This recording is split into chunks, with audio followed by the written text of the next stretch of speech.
So I think one of the biggest lessons or pieces of advice I could give to somebody starting out in bodybuilding is set timelines and add pressure. The times I've made the biggest jumps in progress as a bodybuilder has always come from when I've worked towards a timeline, whether that's prep, off-season, competing. I think early on, I was very much in that mindset of just going to the gym, of either just like getting bigger or dieting. There was no real set timelines. The minute you apply pressure and give yourself a set time is when that progress can really start to excel. Would you agree on that front in terms of timelines? 100%. It creates that urgency. And that's what we need. I think as humans, I think we need that in life. I think if someone says to you, and I use the analogy of like, if you've got an exam, someone says to you, right, or homework, right, when we were younger, oh, you need to have your homework back in by next Tuesday, you're going to get it done because you've got that deadline to set to. And that creates adherence and that creates pressure. If someone just said to you, oh, get that homework in the next month or some point, you'd probably leave it till the last minute, or the last 2 days before to get it in. So it creates outcomes, it creates pressure, and it also creates adherence when you've got that time scale to stick to. And if you're young and if you just start and you haven't got a coach, set yourself a number of days, set yourself a timeline. You can set yourself goals that aren't necessarily put on by someone else. Just give yourself that pressure, timeline and urgency.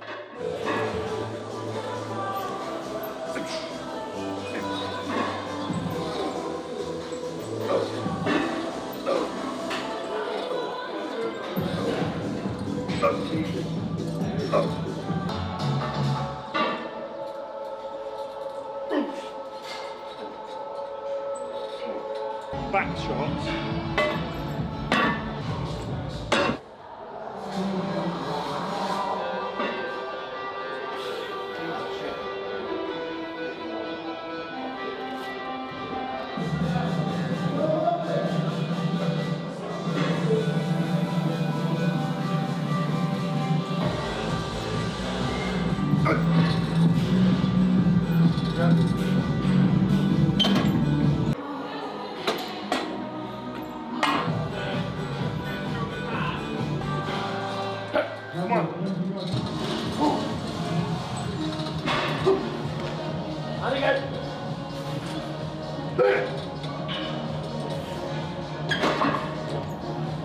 So what Cal wants to talk about today is like lessons learned from prep in past experiences, and what I've learned most definitely is the more pressure, more stress you get under, the harder the prep is.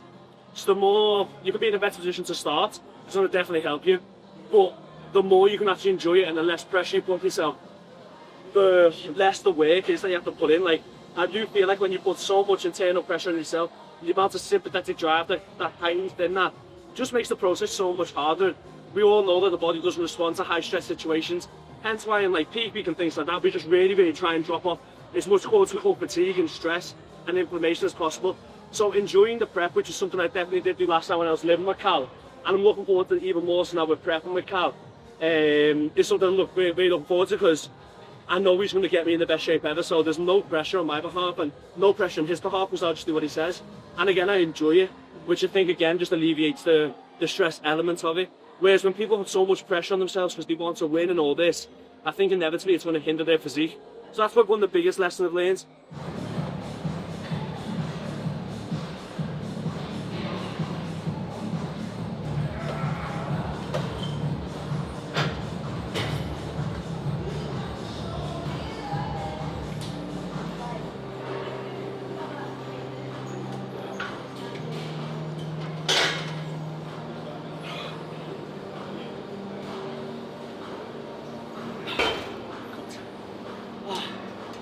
So I've got one more set of arms to do, and then legs. So I only do 7 sets of arms, 4 sets of legs, and then 1 set of calves. So the sets, I think it's like 12 sets, 13 sets for the sessions. So my sessions are quite quick, whereas I think Cal and Dan might be here a little bit longer, just trying to get big.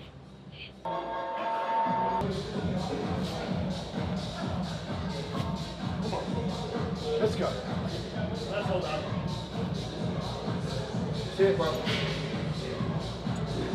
Good.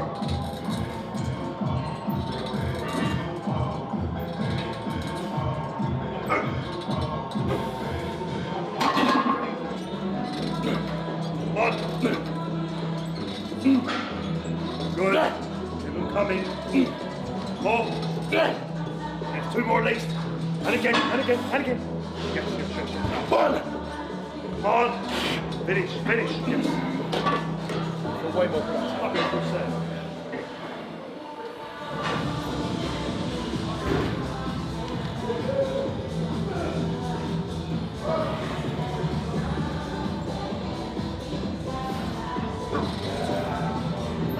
Yes. Yeah, good.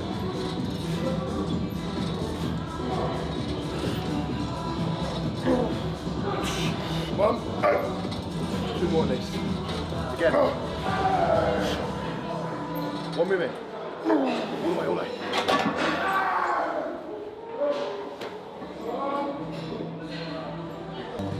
Last one, last one. Yeah, all the way, all you. Come on.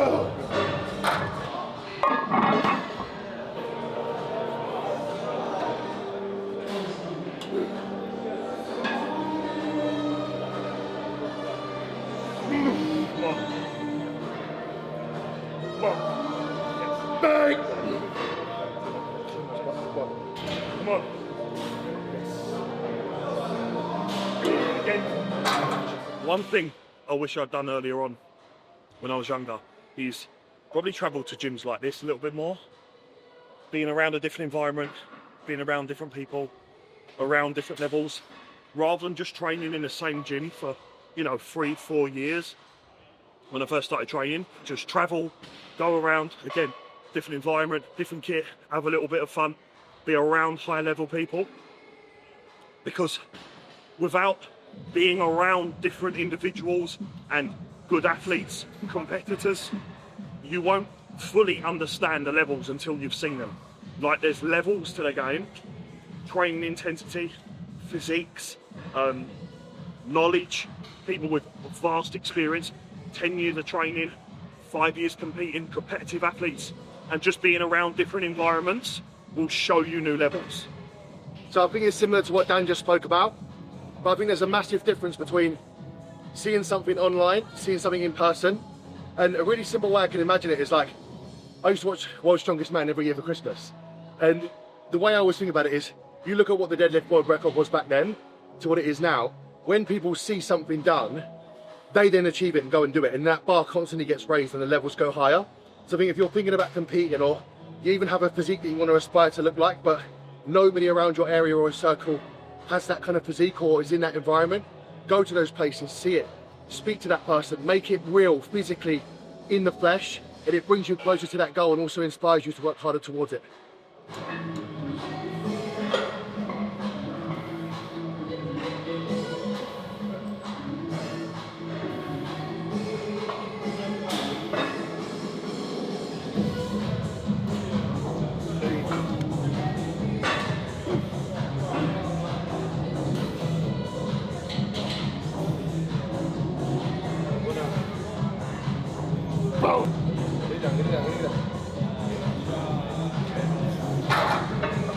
That felt lovely.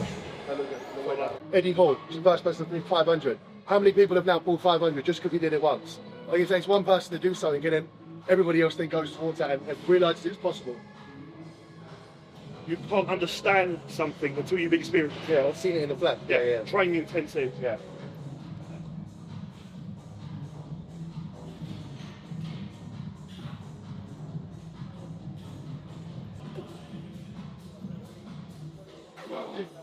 Nearly 5 years ago, we travelled to, Got to be maybe longer than that. maybe even longer than that. It was King's Gym in Croydon. And I think it was it the first or second time we've been there? And it was the first time we saw James Hollinshed in person. And he must have been like, what, peak off season then? At least 300 pounds. And like, we went home that whole car journey talking about how he looked. And it was like, we never realised you could be that big. Like, you see things on Instagram and it never ever does it justice. So like, I still remember that was ingrained to us, wasn't it? Yeah, it was. Like, we were so shocked about seeing that thing. And then how that then inspires you when that's subconsciously in the back of your mind to pushing your sessions and to work harder towards what your goals are. It's just, you can't describe it until you've seen it and experienced that yourself. So go to gyms, get around the bigger people, speak to them, talk to them and make it real. And then it just brings you one step closer to that goal. One more. One more lead.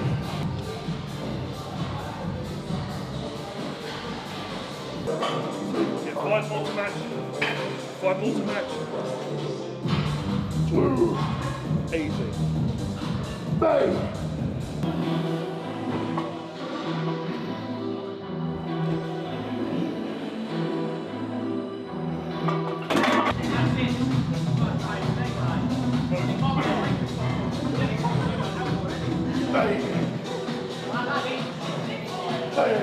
Lovely.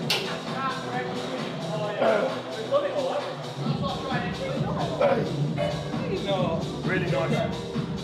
Come on, get it short. Would you have competed sooner? Hadn't you know what you know now? I personally would have, because I feel like competing matured my physique and my mindset in a way which nothing else could. And if I'd have done that sooner, I feel like the progress I could have made from that prep into off seasons to potentially compete as a junior again would have been more monumental from that jump doing it sooner. That's my take on it in retrospect. So I personally would have. I don't know if you feel different. Yeah, I think it probably is more beneficial from a mental standpoint. Yeah. I think it challenges you, it pushes you further than you've ever been before. Yeah. It tests you, and I think you just said like you mature very much from the process. You learn the places that you've got to get to, the commitment, the dedication, what's required of you to get to stage condition, and you can then apply that to the rest of your journey as you move into your off season. You can keep that discipline, and learning that discipline early on will then carry you so much further. Like you reach new levels when you stand on stage, and you can then apply that throughout the rest of your journey. Yeah, when you push the extra 5-10%, it does make all the difference. It excels any diet that you do, and I think everyone's argument is, oh, I won't be ready or I'm not big enough. The reality is, unless you're really made for this and you're a freak, you're not going to have enough muscle. Even if you go through that process and you've been doing this for 10 years, everyone's got weaknesses, everyone's got areas that they've got to work on. Until you go through that competing process and expose that to yourself and then work on, you're never going to know. So go through the process, figure out if you like it. That way you've then got a blank canvas to work from, to then build on and basically compete and excel that competitive journey that you're embarked on, basically. So yeah, that's my take on that. Yeah, motoring. Yeah, keep moving.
Better than expected.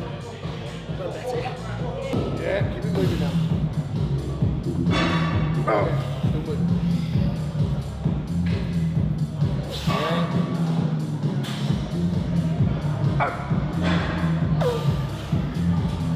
So one piece of advice I could give anybody watching is do not be afraid to make mistakes.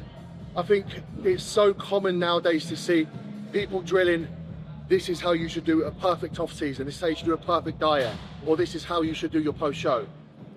Your biggest positive when you first start bodybuilding is the experience that you're going to gain through making mistakes. Yes, you could pay someone to help you avoid some of the larger mistakes you may make, but there's an element of learning and maturing in going through the process of doing a diet and then fucking it up afterwards. And there's an element of doing an off season and getting too soft. Part of the reason that we're very good at what we do now is because of all the mistakes that we made. Like, I think a large element of bodybuilding is trying something, seeing how it works, and then assessing it from there. Like, nobody can take away from me your experience, and that matures you as an athlete at a very fast rate. So don't be afraid to make mistakes. If you do hire a coach, listen to what they're saying, as they're likely going to help you avoid making the mistakes that they made. But don't be afraid to slip up, don't be afraid to do things not perfect, as that's the element of bodybuilding that you should enjoy, is making a mistake, correcting it and doing better the next time. No, like a shrug. Right. I think about it in two movements. I think like there to there, straight arms. Yeah. And then once my arms are straight, my scapula will roll. Okay. And then I think about it in two parts. Am I pulling directly straight down or back at an angle? Keep my back at an angle, that's what keeps me. Because if you step right upright, you can't do it. Just stick your arse forward in. Stick your arse right in. More. As close as you can. Now back further. Tilt back further. There.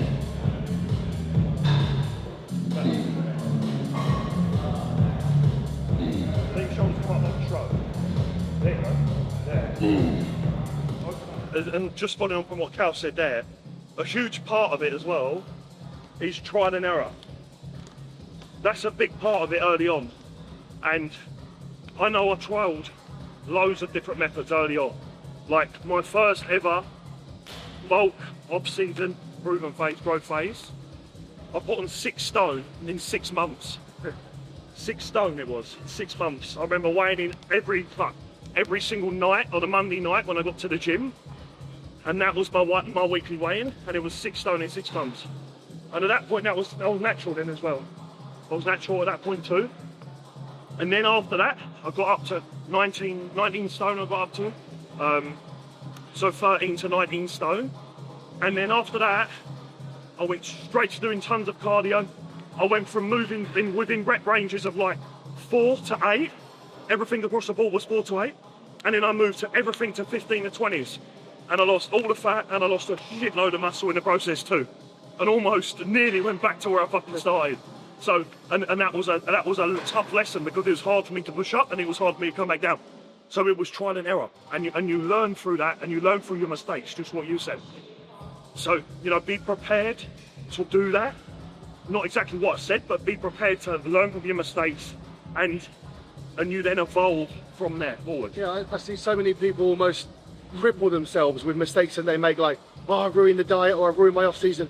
You haven't, you've just learned. That's all you've done, is learn through that process how to avoid that next time. And essentially what bodybuilding boils down to is refinement. You're refining the way a muscle looks, you're refining the way you do a diet, you're refining the way you do an off season, you're refining your supplement protocol. Bodybuilding is refinement of a process that you've already done, and then doing it better after that. That's literally as simple as it is. You're never ever, and nobody is in any sport, it's gonna be perfect.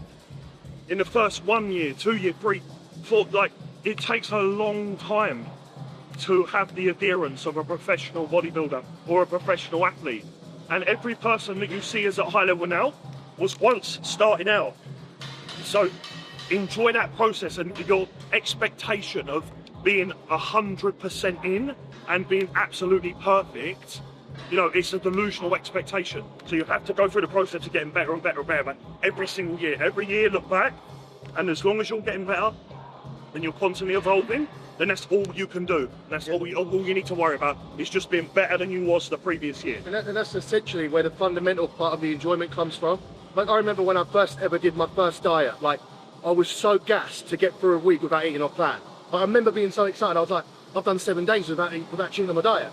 And then I'd slip up, and then they'd be like, right, now I've done 8 days. Now I've done 12 days. And then that enjoyment that you get from correcting a process that you've done before is what we do this for. It's for the enjoyment, and it's for the fun part of beating yourself at what you previously did, and that's where the enjoyment comes from.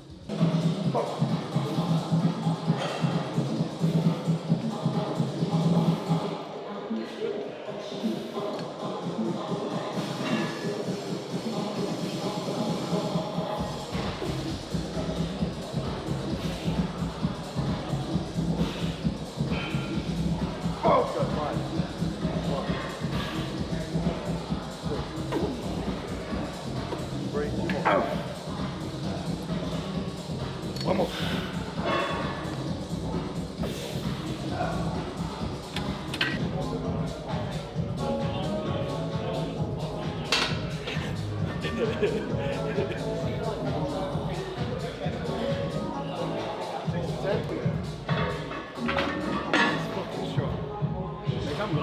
Danny, is that padlock or reverse band? It makes it easier at the bottom. Sorry. Don't be mean. Don't be mean. Don't.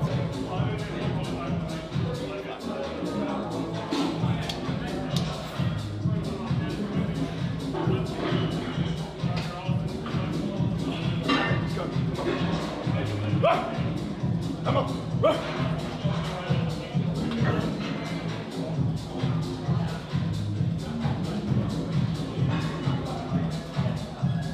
Yes.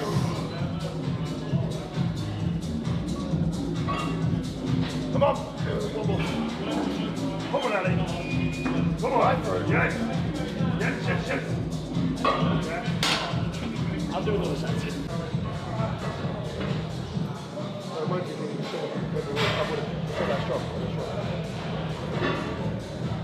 You tried it, Mango. Never tried it. It's not that bad.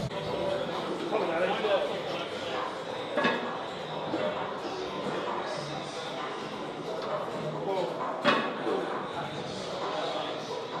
That's okay. Mum. Let's go.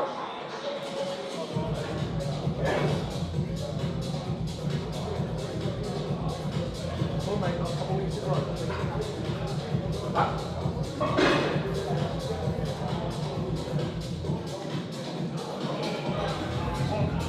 Come on, drive through. Drive through.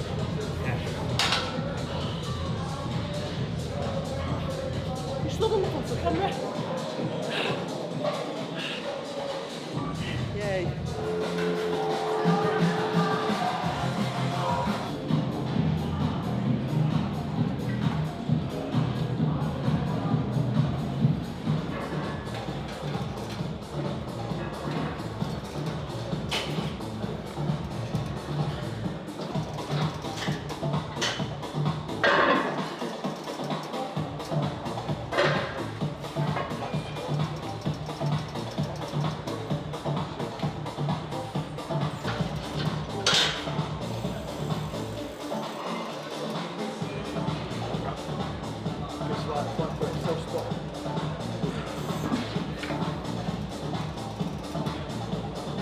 Go.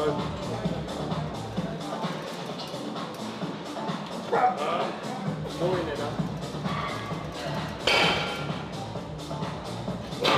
Good. Well done. Away.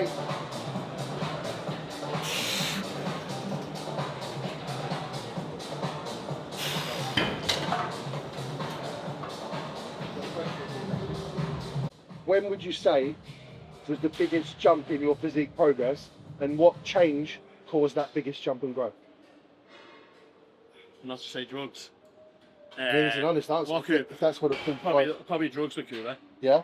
And then probably now doing training less. And from what standpoint with the drugs, in that it allowed you to push harder, like mentally you trained harder from it, like what was just stronger than I've ever been, or stronger than I've ever been. It was easier to put on tissue. Yeah. Because there's a limitation with food, isn't there? Yeah. So it's like I was getting to 4.5, which wasn't a lot for you two, but for me it's a lot. Yeah. That's probably a diet for you, isn't it? 4.5. You know what I mean? 4 at the minute, and I'm dropping 20 pounds. Yeah. I wish that was me. Yeah, so just get into a point in your journey where you're like, right. And then now just less training. Yeah. Like just like getting less out of getting more out of less. Yeah. Yeah, makes sense. And just How early on did you have your training like locked down? I've never had my training locked down. I've always been trying things. No, but I mean like from a... An execution principle? Yeah, from an execution, from a not like where you're at now. 25. Was that your only variable then to increase? Yeah. Like you maxed out your training in terms of your intensity and your execution? Yeah, I think, so when I went to M10 when I was like 24, like that was like the new level of how hard to train kind of thing, and how hard you can make training with lighter loads, for example, and then you've got a larger runway for progression then.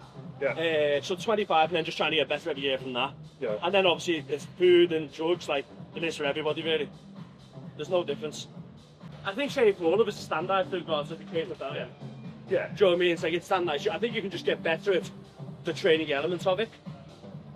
And that's like a never-ending pursuit then. I think at some point as well, like, and it's a difficult, it's a hard subject, but like, people always talk about low dose and we'll be sensible and we'll keep the dose low. But at some point, to reach a higher level, you are going to have to push the dosage up. It's as simple as that. You are going to have to push your drug usage higher. And obviously there's a line of that where you cross a certain line, but there comes a point where you risk to reward an amateur or someone who maybe hasn't even competed yet versus a high level amateur or a pro striving for Olympia. You are going to have to push the ceiling on drug load. The training elements, their training's really simple, isn't it? Yeah. Lift heavy, in a rep range that you want to progress, and then just keep progressing. I think it's everyone's made it too complicated. Yeah. And I think then you know what you said before, you can refine it. So like choose a prime kit and all that, but it doesn't really matter. Yeah. If you just keep using the same stuff. Like all these like 10-year-olds who are like 70 kg from left, it's like what they're saying is not wrong. Yeah. But like they haven't applied it for long enough to actually back it up. Yeah. That's the issue. But I think that's where people are going wrong. And then girls doing kickbacks like 2 plates like this. It's like it's not going to go your glutes when you can do a 5-plate hip thrust. Just doesn't marry up. Like, because they can feel it. I think people, like you just said, I think a lot of what people are saying is correct, but there's a time and a place to worry about certain things. It's only when you're young and you're like 55 kilos, eat loads of food and get strong. It's like you don't need to worry about that. I think when you like get into your size and like if you two put fully sensor strength wise, you'll be doing 8-9 plates in that pendulum. And it's like, is it worth it? Because the heavier you're going, like there's a more risk and reward, isn't it? So then you might have to do higher rep work, or you might have to do something else which is safer for your joints. Yeah. Yeah. Because it's not just the weight. It's like how much you weigh. 138. 130 kilos. 138. Fucking hell. So you've got 138 plus the weight from the machine on your knee joint. Yeah. Whereas me, it's only, I'm what, 221, 222, so I've got 100 kilos, plus the weight on my knee joint, you're still lifting more. Yeah. And there's just more to it. But like when you're dead small, it's like in dead thin, it's just like, just get strong. Don't hurt yourself. And then refine it from there. Yeah. Lads are worse than girls now. No one can like pumpy stuff. And I try to be that perfect, whereas girls didn't want to used to get really strong, did they? Whereas now, I feel like it's only you saying girls just full sending it. Yeah. I think back squats used to be the thing for girls. Like all you'd see girls doing was just a simple barbell back squat. Now it's kickbacks. So you've seen that transition in real time from like let's try and get to a 100 kilo back squat to now being like let's do a kickback. So yeah, that applies to both sides, girls and guys, I suppose.